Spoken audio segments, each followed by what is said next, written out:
प्यारे दोस्तों, आज हम आपको एक औरत का ऐसा सबक अमोज वाकया सुनाएंगे जिसे सुनकर आप भी सोचने पर मजबूर हो जाएंगे। इस औरत ने आखिर ऐसा कौन सा गुनाह किया जिसकी वजह से इसकी कब्र में गर्मी की शिद्दत हो गई और इसने ख्वाब में आकर अपने शौहर से कहा, मेरी कब्र में ऐसी लगवा दो, मेरी कब्र में रोजाना आग लग जाती है, इस आग की वजह से मेरी कब्र में गर्मी हो जाती है। दोस्तों, इस औरत की कब्र में जब उसके शौहर ने ऐसी लगवाने की कोशिश की तो कब्र के अंदर का मंजर देखकर तमाम लोग सर पकड़कर भागने लगे। आखिर इस औरत की कब्र के अंदर लोगों ने ऐसा क्या देखा कि वह वहां पर एक मिनट भी रुक ना सके। वैसे तो यह औरत गांव में नेक औरत के नाम से मशहूर थी, हर जुबान उसकी तारीफ करते नहीं थकती थी। इसके बावजूद इस औरत की कब्र में आग क्यों लग जाती थी? आखिर इस औरत ने ऐसा भी क्या गुनाह कर दिया? आइए आपको आज की वीडियो में बताते हैं, इसलिए हमारे साथ आखिर तक रहिएगा। कोलकाता के एक दूर दराज गाँव में रफीक साहब अपनी हवेली में बैठे हुए थे। वह शदीद परेशान थे। उनका सफेद लिबास शिकन आलूद था और वो बार बार अपनी सुर्ख आंखों को मसल रहे थे। बेचैनी से बार बार अपनी घड़ी देखते हुए कुछ लोगों के इंतजार कर रहे थे। उन्हें आज कब्रिस्तान जाना था, वहाँ उन्हें एक बेहद जरूरी काम करना था। रफीक साहब से सब्र न हो सका तो वह बेचैनी से उठकर कमरे में इधर उधर टहलने लगे। उनकी हवेली बेहद बड़ी और खूबसूरत थी, लेकिन वह वैरान लगती थी। वैरान क्यों ना होती? कुछ अरसा पहले हवेली में हादसा ही इतना बुरा हुआ था कि उस हादसे की वजह से उस हवेली की सारी रौनक मांद पड़ चुकी थी। उस वक्त भी रफीक साहब का इंतजार ज्यादा तवील ना साबित हुआ। थोड़ी ही देर के बाद उन्हें मुलाजमत आकर इंतला दे दी कि उनके बुलाए हुए वो 4 खास कारिंदे हाजिर हो गए हैं। रफीक साहब जल्दी से बाहर की जानिब यूं लपके जैसे एक लम्हे की भी देर हो जाए तो न जाने कितना बड़ा तूफान आ जाए। बाहर वो चारों अफराद सर झुकाए रफीक साहब के मुंतजिर थे। उन्होंने अपने हाथों में कुछ सामान उठा रखा था। रफीक साहब ने एक गहरी नजर उन सब पर डाली और उनके हाथ में मौजूद सामान को देखा तो उनके चेहरे पर एक सुकून की झलक महसूस हुई। बोले, जल्दी चलो, गाड़ी में बैठो, हमें वक्त जाया किए बगैर कब्रिस्तान में पहुंचना है। पहले ही बहुत देर हो चुकी है और मैं नहीं चाहता कि मजीद देर हो जाए। रफीक साहब ने ड्राइवर को इशारा किया। ड्राइवर ने फौरन गाड़ी स्टार्ट कर दी और गाड़ी में वह चारों लोग बैठ गए। उनके हाथों में कुछ सामान मौजूद था जिसे उन्होंने अपनी गोद में रख लिया था। गाड़ी कब्रिस्तान की जानिब रवा दवा थी। ऊंचे नीचे रास्तों से गुजरते हुए गाड़ी जिस वक्त कब्रिस्तान के सामने रुकी, रफीक साहब की आंखें नम हो गईं। बेइख्तियार उन्होंने अपने हाथ से अपनी आंखों को साफ किया और अपनी तरफ का दरवाजा खोलकर तेजी से बाहर निकल आए। चारों तरफ खामोशी का आलम था। भरी दोपहर और सन्नाटे में कब्रिस्तान के एक तरफ में सिर्फ उन्हीं की गाड़ी खड़ी थी। उनके अलावा यहाँ दूर दूर पर कब्रिस्तान में किसी का भी नामो निशान भी मौजूद नहीं थी। मगर रफीक साहब इंतहा बेचैन थे, यूं जैसे यहाँ कोई ऐसी खास हस्ती है जिससे वह मिलने आए हो। उन्होंने तेज तेज कदमों से कब्रिस्तान के अंदर दाखिल होकर चलना शुरू कर दिया। आसपास की कब्रों पर एक नजर डाले बगैर वह कब्रिस्तान में आगे बढ़ते जा रहे थे। उनके पीछे उनके साथ आए हुए वह चारों अफराद भी थे। चलते चलते आखिरकार रफीक साहब की बेचैन निगाहें एक जगह पर जम कर रह गईं। वह एक कब्र को देख रहे थे, एक ताजा बनी हुई कब्र। कब्र के कुतुबे पर रफीक साहब लिखा हुआ था। वो उनकी बीवी की कब्र थी।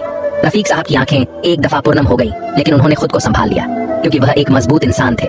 हालांकि उन्हें अपनी बीवी से बेहद मोहब्बत थी, लेकिन उसके बावजूद वह यहाँ अपनी बीवी की कब्र पर एक बेहद खास मकसद के तहत आए थे। वह जानते थे जो कुछ वह कर रहे हैं वह बेहद गलत है। उन्होंने अपने एक करीबी दोस्त से जब इस बात का जिक्र किया तो उनका दोस्त तो गोया अपनी जगह से उछल पड़ा। कहने लगा, नाना रफीक, तू यह क्या करने जा रहा है? पागल हो गया है क्या? तू जानता नहीं कि इस काम की कितनी शिद्दत गुमानत है? क्यों बीवी की मोहब्बत में इतना अंधा हो गया कि अब ऐसे गैर अखलाकी काम करेगा? रफीक साहब के दोस्त सलाम का रंग सफेद पड़ गया था। जाहिर सी बात है, जो कुछ रफीक साहब उन्हें कह रहा था उसे बर्दाश्त करना किसी मुसलमान के बस की बात न थी। मगर सलाम के समझाने बुझाने का भी रफीक साहब पर कोई असर नहीं हुआ। वह अपनी बात पर डटा हुआ था। उसने ठान ली थी कि जो उसने सोचा है वह कर गुजरेगा और आज वह कब्रिस्तान में मौजूद था। देर किस बात की? जल्दी करो, शुरू हो जाओ। रफीक साहब ने अपने साथ आए हुए लोगों को इशारा किया और वह लोग एकदम से कब्र को खोदने की तैयारी में थे। कब्र की मिट्टी बिल्कुल पुरसुकून थी। खामोशी से शहर खामोश का हिस्सा बनी हुई थी। वह कब्र आने वाले चंद लम्हों में तबाह बर्बाद होने वाली थी। यह बात शायद रफीक साहब और उन 4 लोगों के अलावा और कोई नहीं जानता था।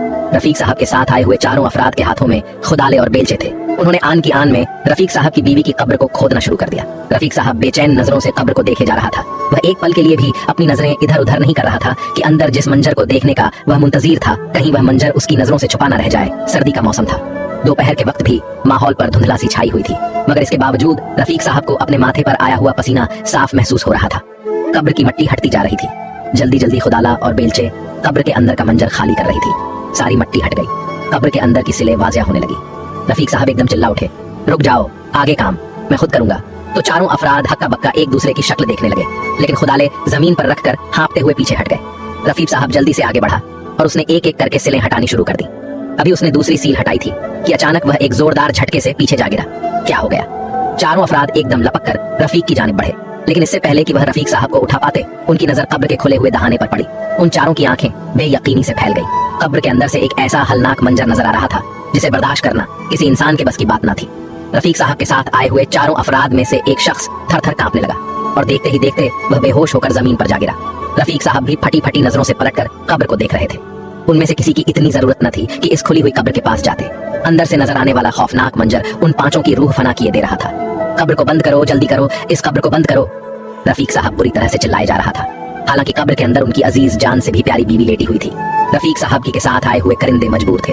मालिक का हुक्म मानना उनकी फितरत में था। उन्होंने कांपते हुए हाथों और धड़कते हुए दिलों के साथ कब्र की सिलें इसके ऊपर रखनी शुरू कर दी। एक सील रखते हुए दूसरा कारिंदा भी बेहोश होकर नीचे गिर पड़ा। वो मंजर बर्दाश्त करना हर किसी के बस की बात न थी। तीसरा कारिंदा आगे बढ़ा और उसने बंद आंखों के साथ जल्दी से आखिरी सील कब्र के मुंह पर रख दी और उसे बंद कर दिया। वो सब धड़ाधड़ कब्र के ऊपर मट्टी डाल रहे थे और खुद रफीक साहब भी अपने मर्तबा का ख्याल किए बगैर पागलों की तरह कब्र के ऊपर वापस मट्टी डाल रहा था, यूं जैसे कब्र के अंदर जो कुछ भी हो वह उसे बाहर निकलने से रोक रहा हो। उस सारी कार्रवाई में फूली हुई सांसों के दरमियान अपने कारिंदे को कब्रिस्तान से वापस निकलने का हुक्म देकर खुद भी अब बाहर की जानिब दौड़ रहा था। दौड़ते दौड़ते यह लोग जब गाड़ी के अंदर बैठे, रफीक साहब की हालत बेहद खराब हो चुकी थी। जल्दी से गाड़ी चलाओ और हवेली की जानिब, अब चलो, उस कब्रिस्तान से दूर चलो, रफीक साहब ने चिल्लाकर कहा। ड्राइवर ने भी फौरन गाड़ी भगा दी। हवेली पहुंचने के बाद भी रफीक साहब के हाथों की कपकपाहट दूर ना हुई। वो जो दो अफराद बेहोश हुए थे, होश में आने के बाद भी वह खुश्क पत्ते की तरह लड़ज रहे थे। खुद रफीक साहब की हालत भी खराब थी। उन्होंने अपनी प्यारी बीवी की कब्र में जो कुछ देखा था वो बिल्कुल वही मंजर था जो वह पिछले कई रोज से अपने ख्वाब में मुसलसल देख रहे थे। उन्हें यकीन नहीं आ रहा था कि यह जो कुछ उन्होंने देखा है वह वाकई सच है। जब से उनकी बीवी का इंतकाल हुआ, आए रोज उनकी बीवी ख्वाब में एक दर्दनाक हालत में मौजूद होती। रफीक साहब को यकीन नहीं आता था कि जो कुछ वह अपने ख्वाब में देखते हैं वह सच है या झूठ। और आज उन्होंने फैसला कर लिया था कि वह कब्रिस्तान जाकर खुद अपने हाथों से अपनी बीवी की कब्र खोदेंगे और उसमें देखेंगे क्या उसकी बीवी के साथ वाकई वही सब कुछ हो रहा है जो उन्होंने ख्वाब में देखा था। और उनका ख्वाब 100% सच था। ये एक दिन की बात नहीं थी। आए रोज उनका एक ही किस्म का ख्वाब, और फिर इस ख्वाब की सच्चाई तो वह अपनी आंखों से देख चुके थे। उनका दिल चाहा कि वह अपना सर जोर जोर से दीवार के साथ दे मारे। उनकी बीवी ज़ैनब को कौन नहीं जानता था। पूरे गांव में उनकी बीवी मशहूर थी और मशहूरी की वजह भी कितनी खास थी। रफीक साहब यह बात जानते थे। कब्रिस्तान से आने के बाद उनकी हालत बुरी थी। वह आज रात सोना ही नहीं चाहते थे, क्योंकि वह फिर से उसी ख्वाब को देखकर दोबारा से दर्द को महसूस नहीं करना चाहते थे। मगर वह जानते थे अगला रोज उनके लिए बेहद खास है और उन्हें आराम की जरूरत थी। मजबूर रफीक साहब अब अपने बिस्तर पर लेट गए और नींद का इंतजार करने लगे। रात तो उनकी पुरसुकून गुजरी और अगला दिन हो गया। आज रफीक साहब की बीवी ज़ैनब की फौतगी को 40 दिन पूरे हो चुके थे। गांव की रस्म के मुताबिक आज उन्होंने हवेली में बहुत बड़ी खैरात का इंतजाम किया था। पूरा गांव ही उनकी हवेली में इकट्ठा हो गया था। रफीक साहब जिस वक्त सफेद लिबास में मलहुस सहन में आए, वहाँ पूरे गांव के मर्द और औरतें जमा थीं। उन सब के चेहरे पर लिखा हुआ दर्द दूर से ही नजर आ सकता था। रफीक साहब जानते थे वह हकीकी तौर पर गमगीन है। उन्हें वह वक्त याद आया जब वह ज़ैनब को दूसरे गांव से निकाह करके इस गांव में लाए थे। तब रफीक साहब एक मंचले से नौजवान हुआ करते थे। उन्हें अंदाजा न था कि चुदराहट की जिम्मेदारी किस कदर भारी होती है, मगर यह ज़ैनब ही थी जिसने गांव के हर खास और आम शख्स का ख्याल रखा। वह हफ्ते में लाखों रुपए की खैरात कर दिया करती थी। उनके घर का चूल्हा कभी गरीबों के लिए ठंडा न हुआ। हवेली में जब भी कोई साइल अपनी दरख्वास्त लेकर आता तो वह खाली हाथ कभी रुखसत न होता। ज़ैनब एक मेहरबान दिल की औरत थी। वह जितनी खूबसूरत थी उतना ही उसका दिल भी प्यारा था। गांव के लोग तो गोया ज़ैनब के आने पर झोलियां उठा उठा कर अल्लाह ताला का शुक्र अदा करते थे। किसी को कारोबार की गर्द से रकम चाहिए होती तो ज़ैनब माथे पर बल लाए बगैर उसे उसकी मतलूबा रकम दे देती थी। न सिर्फ रकम देती बल्कि कारोबार को नए सिरे से उठाने में भी उसकी मदद किया करती थी। औरतें उनके पास अपने घर के मसाइल लेकर आती तो वह उनके शौहरों को बुलाकर खूब समझती। वह हर छोटे बड़े का ख्याल रखती थी। गांव के किसी शख्स ने ज़ैनब को कभी गुस्से में ना देखा था। यही वजह थी कि रफीक साहब अपनी जान से प्यारी बीवी की मौत पर इंतहा रंजीदा थे। उन्होंने ज़ैनब को तो इस वक्त भी अल्लाह से शिकवा करते न देखा था। जब शादी के 5 साल बाद अल्लाह ताला ने उनकी सुनी को हरी भरी कर दी, वो उम्मीद से हुई, मगर अल्लाह की करनी यह हुई। चंद माह बाद ही उनका हमला जाया हुआ, और ऐसा जाया हुआ कि डॉक्टर ने उन्हें आइंदा मां ना बनने की खबर सुना दी। कोई आम औरत होती तो धड़े मार मार कर रोती और अल्लाह ताला से शिकवे शिकायत करती, मगर वह ज़ैनब थी। इस हाल में भी उसने अल्लाह का शुक्र अदा किया कि अल्लाह ने उन्हें एक अच्छा शौहर और अच्छा घर तो अता कर रखा है। रफीक साहब अपनी सब्र और इसरार और नेक अपनी बीवी को देखते हुए उन्हें यकीन ना आता था, क्या कोई औरत इतनी भी नेक हो सकती है। 5 वक्त की नमाजी और तहज्जुद गुजार और जो किसी की मदद करने से ना थकती थी, उसकी बीवी ने कभी कोई फरमाइश नहीं की थी। ना उसे महंगे कपड़े, जूते और ज्वेलरी का शौक था और ना ही घूमने फिरने का। बस इससे गर्मी बर्दाश्त नहीं होती थी। रफीक साहब जानते थे उनकी बीवी फितरत थोड़ी सी नाजुक मिजाज है, चूल्हे की गर्मी हो या मौसम की गर्मी। रफीक साहब की बीवी जल्दी घबरा जाया करती थी। रफीक साहब ने अपनी बीवी के आराम और सुकून के लिए एक बेहद महंगा एसी उनके कमरे में लगवा रखा था। गांव में बिजली तो नहीं थी। रफीक साहब ने दूर दराज के शहर में से जनरेटर मंगवाकर उसे एसी चलवा दिया था। पूरी हवेली में सिर्फ एक ज़ैनब के कमरे में ही यह एसी था, और ज़ैनब इस बात पर अपने शौहर का शुक्रिया अदा करते न थकती। खैरात के लिए आए हुए अफराद आगे बढ़ना शुरू हुए तो रफीक साहब अपने ख्यालात से चौंकने लगा। उनकी नेक बीवी को गुजरे हुए 1 महीना हो चुका था। रफीक साहब ने साथ पड़े हुए राशन के ढेर उठा उठा कर लोगों में तकसीम करने शुरू कर दिए। गांव के लोग खामोशी से आगे आते और अपना राशन का थैला लेकर वापस पलट जाते। उनकी आंखें नम थीं, जिसकी वजह से उसकी कब्र में वह सब कुछ हो रहा था जिसे देख पाना भी रफीक साहब के बस में न था। रफीक साहब शदीद परेशान हो चुके थे। शाम का वक्त हो रहा था और वह परेशान से उठकर कमरे की जानिब चल दिए। अपनी ख्वाबगाह में बैठे बैठे वह ज़ैनब के बारे में ही सोच रहे थे। यही सब कुछ सोचते सोचते उन्हें कब नींद आ गई उन्हें पता ही न चला, और अचानक उन्होंने फिर से वही ख्वाब देखा जिसने उनकी नींदें उड़ा रखी थी। उन्होंने ज़ैनब की कब्र को उसी भयानक हाल में देखा और वही चीख पुकार ज़ैनब की आओ बचाओ उनके कानों में तेजाब की तरह गिरने लगी। बारी होती सांसों के साथ वो बेख्तियार उठ बैठे। उनका सांस फूल रहा था। अब उनकी बर्दाश्त खत्म हो चुकी थी। उन्होंने तो फैसला कर लिया था, जो कुछ भी हो अब वह अपनी प्यारी बीवी को इस हाल में नहीं रहने देंगे, क्योंकि ना तो उनकी बीवी ने कोई गुनाह किया था और ना ही कोई जुर्म। उन्होंने फैसला कर लिया कल सुबह वह अपनी बीवी को इस तकलीफ से आजाद कर देंगे, मगर वह यह नहीं जानते थे ज़ैनब ने खामोशी से एक ऐसा काम कर डाला था जिसने उसकी जिंदगी भर की तमाम नेकियों पर पानी फेर दिया था। मगर रफीक अनजान था कि कल उसको कब्रिस्तान में क्या मिलने वाला है। अगले दिन का सूरज तुलू हुआ तो रफीक साहब ने ड्राइवर को इशारा किया। ड्राइवर जल्दी से कार स्टार्ट करके हाजिर हो गया। शहर चलो, मुझे कुछ सामान खरीदना है। अगले ही लम्हे वह गाड़ी को शहर की जानिब उड़ाने लगा। शहर पहुंचते ही रफीक साहब ने एक बड़ी दुकान से सोलर और ऐसी खरीदा। गांव में इतनी ज्यादा टेक्नोलॉजी तो नहीं थी, मगर उन्होंने सुन रखा था कि आजकल ऐसी मार्केट में आए हैं जो सोलर प्लेट्स पर भी चल जाते हैं। उनका इरादा वही खरीदने का था। वह ऐसी और सोलर प्लेट्स खरीदकर उन्होंने वापस गांव का रुख किया। उनके साथ एक ऐसा आदमी था जो यह सोलर प्लेट्स और ऐसी लगाने का काम करता था। वह आदमी बेहद हैरान हुआ जब रफीक साहब ने हवेली में जाने की बजाय गाड़ी का रुख कब्रिस्तान की जानिब करवा दिया। थोड़ी ही देर के बाद वह ज़ैनब की कब्र के सामने खड़े थे। साथ आया वो आदमी अब खौफजदा नजरों से रफीक साहब की जानिब देख रहा था। शायद वह रफीक साहब को पागल समझ रहा था। अगर वह यह जान जाता कि आने वाले चंद लम्हा में उन दोनों के साथ क्या होने वाला है तो शायद सर पर पैर रखकर भाग जाता। रफीक साहब आज ज्यादा लोगों को साथ नहीं लाए थे। उन्होंने गोरखन से खोदने की तलब की और ज़ैनब की कब्र खोदना शुरू कर दी। कब्र खोदते खोदते वह सीलों तक जा पहुंचे। अब उनके पसीने छूटने लगे थे। उन्हें याद था पिछली दफा सिलें हटाते ही उन्होंने कौन सा मंजर देखा था, मगर आज उन्हें फैसला करना ही था। उन्हें अपनी बीवी की कब्र के अंदर ऐसी लगाना ही था। उन्होंने जब भी ख्वाब देखा अपनी बीवी को भड़कती हुई आग के अलावा नहीं देखा था, और कब्र में देखा जाने वाला मंजर तो इससे भी ज्यादा खौफनाक था। वो जानता था उनकी बीवी गर्मी बर्दाश्त नहीं कर सकती, और आज उन्होंने अपनी नेक और खिदमत गुजार बीवी की मदद करने का फैसला किया था। रफीक ने कांपते हाथों से आगे बढ़कर सिल हटाई। पहली सिल हटाते ही आग की बड़ी बड़ी लिपट कब्र से बाहर निकलने लगी। रफीक के साथ आया हुआ आदमी सरफराज चिल्लाने लगा। रफीक साहब ने उसे जोर से ढाड़ कर खामोश रहने का हुक्म दिया और दूसरी सिल कब्र पर से हटाई। दूसरी सिल का हटना था पूरे कब्रिस्तान में गोया जहन्नम जैसी गर्मी फैल गई, और आग इतनी शदीद और सुर्ख थी कि रफीक साहब को अपनी जिल्द जलती हुई महसूस होने लगी।